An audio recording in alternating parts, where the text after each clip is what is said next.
Kami ay nag-interview ng mga bata at matatanda upang malaman ang kanilang kaalaman tungkol sa Filipino games. Ganda kasi ang mga Pilipino laro kasi nakakapag-exercise ka, lalo na pinagpapawisan ka, nakakapagtakbo-takbo kung saan, kaya nang maglalaro kayo mata-mataya, tsaka shato, jolen, tachi, basketball, ganon. Saka, mas maganda talaga malaman ng mga batang Pilipino na laro. Kasi before, usually yung nilalaro natin is more on mga physical. Diba yung natambang preso, mga ano. Eh ngayon kasi more on, ang mga laro na more mga computer games na eh. So, doon mas makakalubilo ka ng maayos sa ibang tao.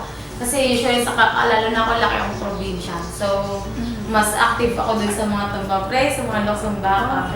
So, yun, mas ano pa rin, mas maganda pa rin yung dati.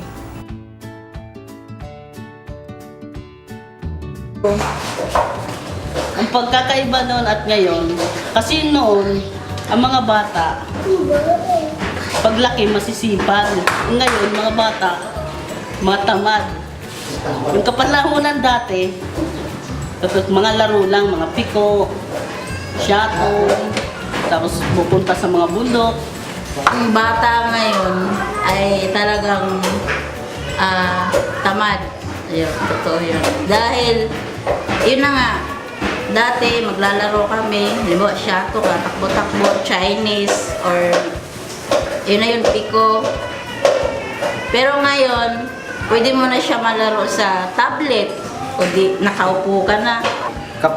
Kapag mga larong pang Pinoy talaga, more on ano yan, tulong-tulong.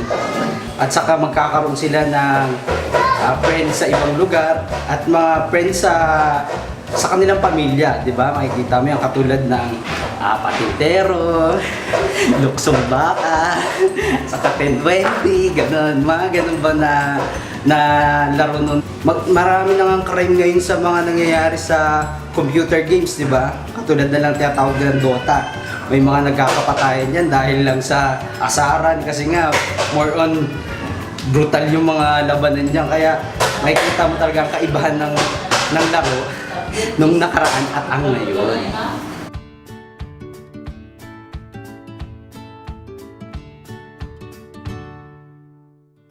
Opo.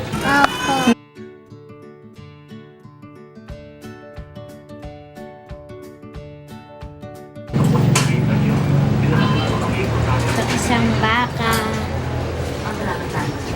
tiniklis, Tumba preso, patentero, taya-taya. tumbalaka. Laro ko yung bike na laro. Lalaro sa labas. Bakit?